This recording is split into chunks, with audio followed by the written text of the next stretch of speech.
Lovely.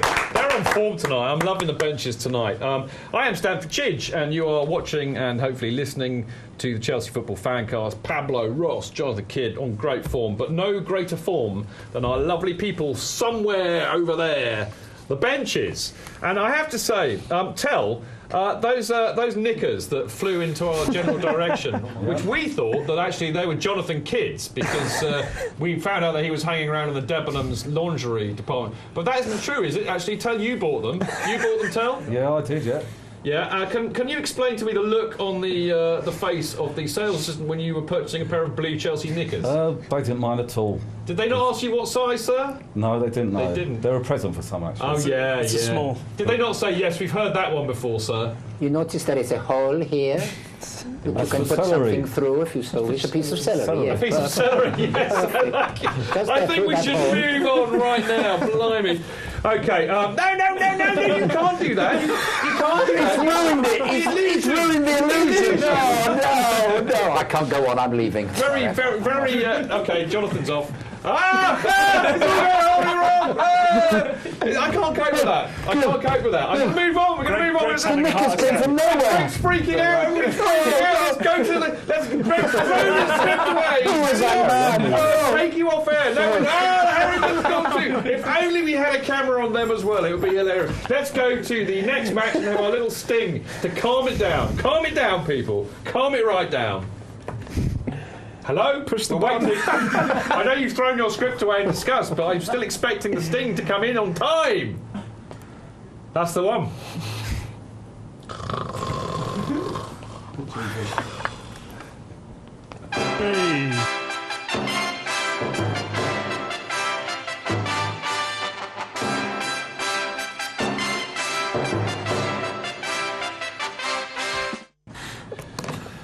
Honestly, I mean, that was brilliant. That was brilliant. You see, this is the kind of thing we've been missing with Tell away.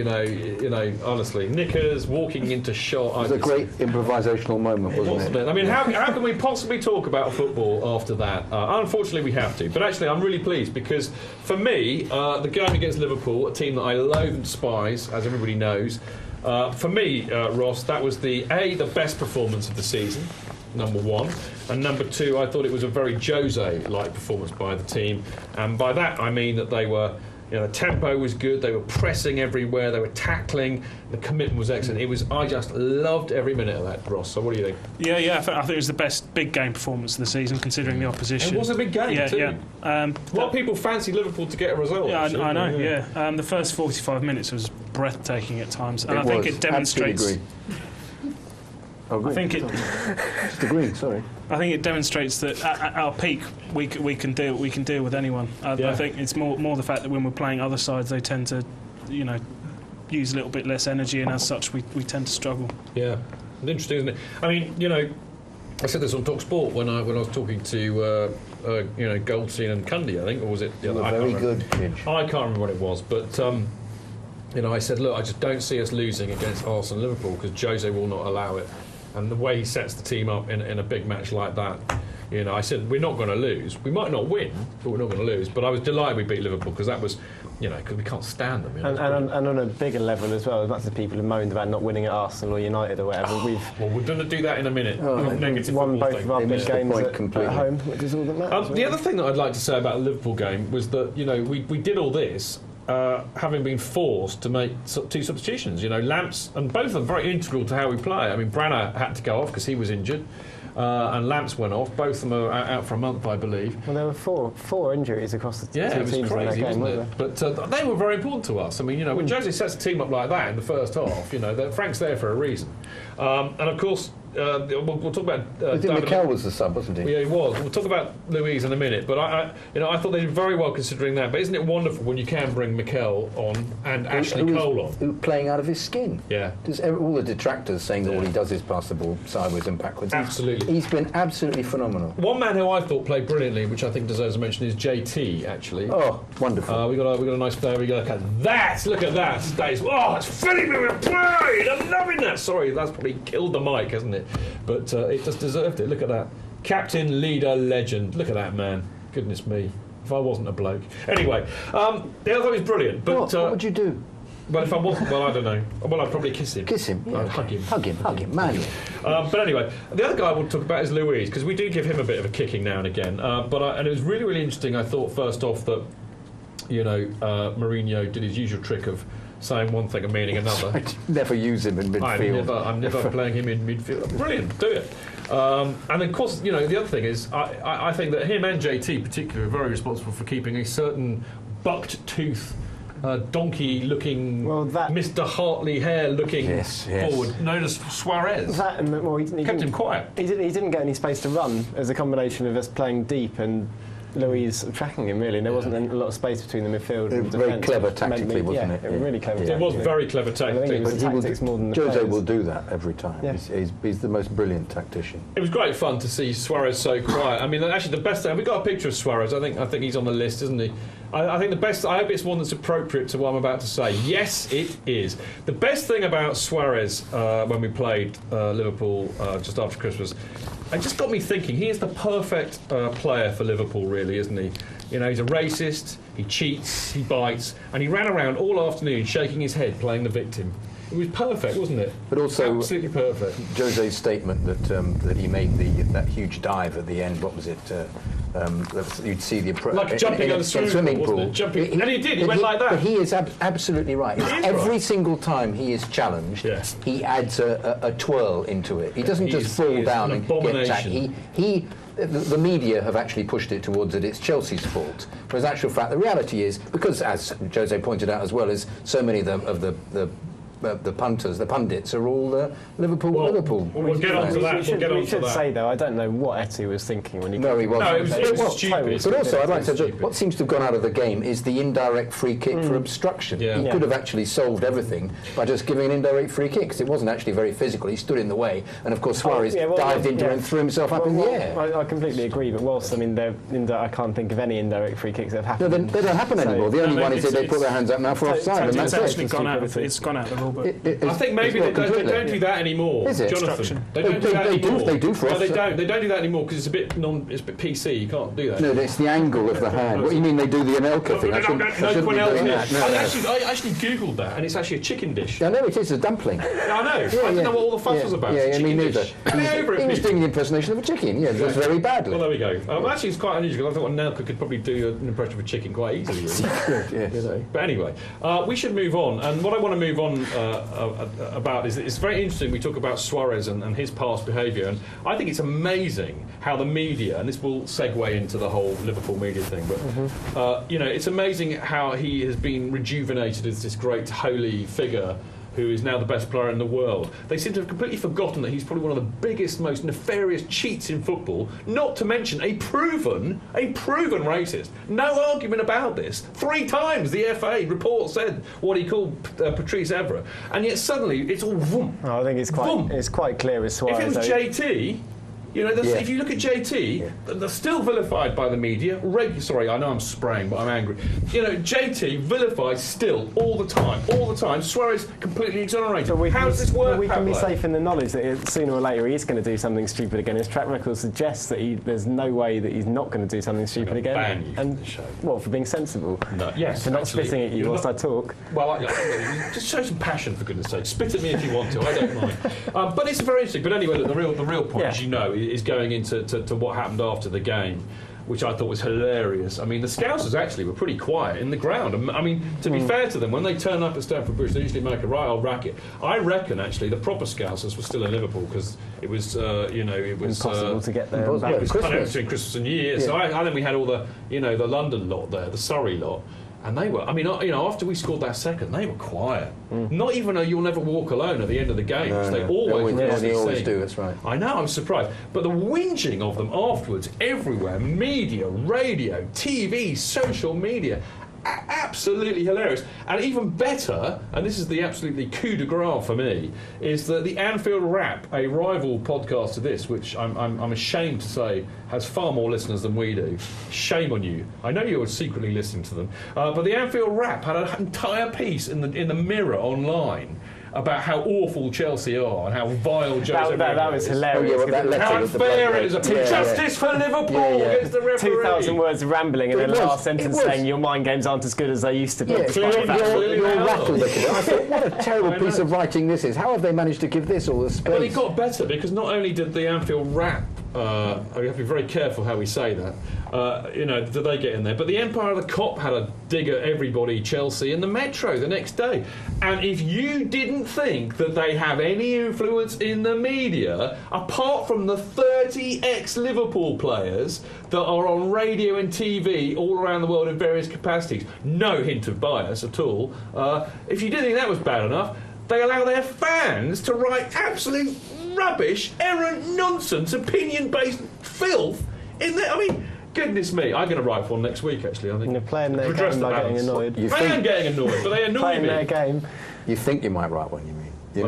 I'll just go like that and put it on. I mean, the fact of the matter is, all I want to say, I'm sorry, I have gone off on one, but people like it when I go rightly off on so. one. Rightly so. They're offended by everything and ashamed of nothing. The best thing I'm going to say about Liverpool and their fans is that you, my friends, are an irrelevance.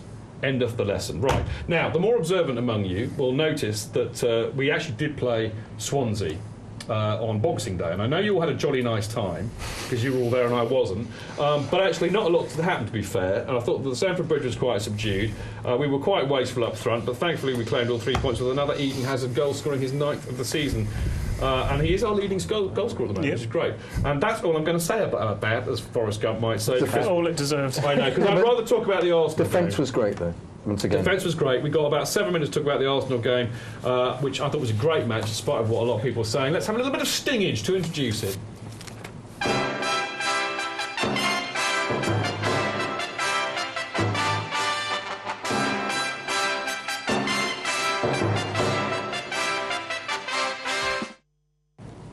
Lovely stuff. Right, just to put a line under that Liverpool thing, you realise that that's the first time in Chelsea FanCast history that I've ever actually just, talked about Liverpool and had a rant without swearing. I think I deserve a round of applause for that. Yeah. Very measured of me. Very measured. And Harold, back to the benches. What is going on there? Oh, you get a bit ears warm. Looks like a pirate. He does look like a pirate. I think the hole has to go over your nose. Pirate or pervert? Pirate or pervert? That's it, over your nose. That's it, like a balaclava. That's right. They are, they're knickers and a balaclava. Enough of tell. We need to talk about, very appropriately, Arsenal. Who, of course, we played in what was up until then the biggest match of the season. Now, a lot of people, as always with Chelsea, a bit worried and panicky about this. But as I said, I just didn't see us losing to Arsenal there. I mean, the wonderful thing is, of course, is that, Wenger still hasn't beaten Jose in any match, has he? No. That's good. Good start. Wenger has not beaten Jose Mourinho in any way. But I think we were alluding to this earlier on, all this absolute nonsense spouted by the Arsenal as well as Liverpool loving media about negative football. Chelsea were really negative. How does that work, Ross, when we created the best chance with what would have been the goal of the season, had that been 2 inches under the bar instead of hitting the bar? And how does it work when we are the away team and yet we had 4 shots on target, they had 1, which was in the 88th minute, and we had 9 shots off target and they had 7? How? Please explain to me. I would love you, John Quass Miller. I would love you to explain to me how that is negative. Apparently, you're not entitled to go away from home and set up on the counter attack. I mean, as you said with Jose, he works out tactically, outfoxed them. We outworked them. We created the better chances, and we are becoming a very good counter-attacking team. And I think that is actually using the talents that we have at our disposal. Yeah. But Arsenal crumbled in that game. They did. Bullied, weren't they? Couldn't. They just the second half just kept giving the ball away all the time. I mean, it's just such a laugh, isn't it? Because if you think about the power players that we've lost in Drogba and to a certain extent Essien's not the bully that he used to be. It's almost like Mourinho does it for an absolute laugh. He just sits in the dressing room and says, you know what, mate, we used to bully them when I was here last time and we can bully them again because they're just a bunch of girls playing in an We get Arsenal accused of it, I would say, because the cult of Wenger is probably bigger than the Scouse cult these days in terms of new followers and how it gets presented. And how I think that's a very good point. I was on Absolute Radio on Saturday. They phoned me up and they had Ian Stone presenting the show. And he's a big Arsenal fan, and and I said, well, look, I said it was hilarious. We went and bullied your lot. Got away with a point, which is what we needed. And I said, you can have your entertainment and you tick-a-tack to football and not winning anything for 8 years. I said, if I want to be entertained, mate, I'll go to the cinema or one of your shonky gigs, Ian. He did actually laugh, to be fair to him. The other thing, I actually thought, funnily enough, though, it was a proper old derby. That it was quite techy. Look, tackles going in. Yeah, I liked that. I thought Mikel's challenge was brilliant. Nothing wrong with it at all. But then what's wrong with that tackle? Oh, well, I completely agree. I think as well the main thing being Arteta came in with just as much intent and just as out of control as Mikel did. So Spanish practices, one could say. It all happened because, once again, because we... That's not the best freeze frame you could have got for it. No, that was about half an hour off. What are you doing, Greg? I thought you were a Chelsea fan. Yeah, a couple of frames earlier, you can see Mikel getting a touch on the ball first. Yeah. And actually, Greg's just said in my ear, this is very revealing, he just said that is the only still he could get of the tackle, which just shows you how biased the media are. Even the photographers are biased. We all know that he hit the ball first. The photographer would have taken about 60 of those in that time. Exactly, it's terrible. Let's bring it all together and remind ourselves of Carragher's argument as to why it was a red card. I can't ever understand any of Carragher's argument because you can't understand what he said. He didn't have one. Neville went through 5 minutes of going on about how it wasn't a red card because this, and Carragher's like, it's a red card, why? It just is. Yeah, that was brilliant. Gary absolutely nailed him. Yeah, of course. It was very funny. The other thing, of course, is that Mikel, I thought, had a great game, and we kept, Ozil completely quiet. I mean, where was Ozil? I mean, basically, that's two of the supposed best players in the league that we've kept completely quiet within 2 games. And I just thought it was fantastic. I mean, the bottom line is... I think we should kind of summarise where we are because much as I'd love to talk more about us getting a decent result at Arsenal, that Christmas period we've had 10 points out of a possible 12, which is fantastic. I mean, in a few tricky fixtures. So the only points we dropped were in the Arsenal game, which, as I said, I thought was a really good point. I mean, that means that we're, and he said it at the time, getting a point there means we're 2 off the top of the table. We're still in contention, and we are still in contention. The other thing I would say about this period is that it's seen the return of defensive solidity, which is something that before Christmas we were lacking, moaning about all the time. I still don't think we're perfect in that regard, but it's definitely a better reflection on the way we're playing. Well, we've conceded 1 goal in the last 5 games now, so that's fantastic. And one of those was. One of those was epitomised the stupidity that we were showing before Christmas, wasn't it? The Liverpool goal. How many clean sheets has it been? Well, 4 in the last 5, which is great. I mean, actually, we should mention Czech equalling Peter Bonetti's record of 208 clean sheets, but I know that Cheddar will later, so we won't. I think, just to kind of really bring it all together, it looks to me like we're really beginning to click, and Jose's actually beginning to figure out his best team, best way to get it played, the best way to set up against teams. Willian's progress is just massively encouraging, and as I said earlier on, I think Hazard's emerging as our best player. Yeah, I think Willian's pretty much key to it because it means we can stick Hazard on one wing, Willian on the other, and then it means Oscar gets that role in the centre, so it's a lot more settled. I still think we need a midfielder, maybe a striker. I mean, I don't really believe Jose when he says we're not going to sign anyone because he said the same thing last summer. So who knows? But we're definitely well placed. I think in particular as well, we'll see in a few weeks' time that actually it's suddenly not a bad thing that we don't have these 2 Carling Cup semi-finals to play when City do, for example. It suddenly looks not bad at all. That is a bit of a blessing, really. Although I do think we, as I said, unlike last, I mean, somebody on Twitter I thought very pertinently made the point that, we have got a much better squad this year. Last year we were bringing on Marin or Yossi Benayoun. Or Bertrand. I like Bertrand. I'm not a fan, I'm afraid. I'm going to leave the last word, as always, to our lovely people on the benches. I mean, is that a pretty good summary of where we are and the last 5 games that we've had, guys? Yeah, it hasn't been a long time for Mourinho, but the way he's sorted everything out, he's been superb, and he's only going to get... make the team better. Sorry, Tel. Are the peeps on Mixlr happy, Chad? Do you think, right direction? Yeah, everybody's really happy with how things are going. Second in the league and, still in the 2 cups as well. They're very happy. Yeah, and it's amazing to see how well we're doing because we're not daft. We are in transition. There are problems. We know this. But Jose must be, it just shows you how good a job Jose's doing. And I think I said it to Ross earlier. If we win the league this year, and there's no reason why we shouldn't, that'll probably be one of his biggest achievements, don't you think? I think he'll put it up there with...